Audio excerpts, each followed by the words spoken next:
Ce qui est compliqué dans cette liste, c'est qu'il ne faut pas de vêtements.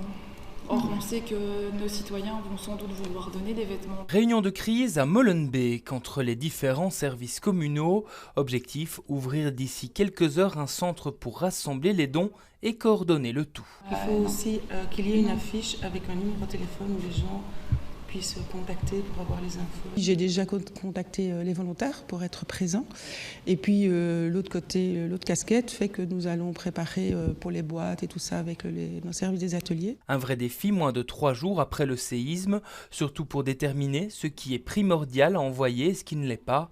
Molenbeek se base ici sur l'expérience acquise après le tremblement de terre en Turquie et en Syrie en février dernier. Et c'est là qu'on s'est rendu compte que donc les gens apportent d'office des vêtements alors que ça, ce n'est pas nécessaire et que leurs besoins étaient vraiment les produits hygiéniques, les sacs de couchage, couvertures.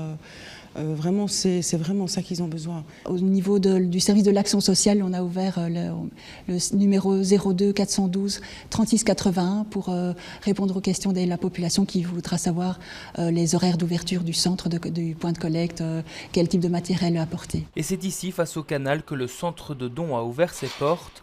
Des dons qui rejoindront ensuite le hub régional qui ouvrira demain. Voilà, ici pour les enfants. Parfait, super. Autre commune, même initiative. À Saint-Josse, le centre de dons a ouvert ce matin et a rassemblé en quelques heures des centaines de dons. Ça, c'est des pyjamas. Les pyjamas, c'est où?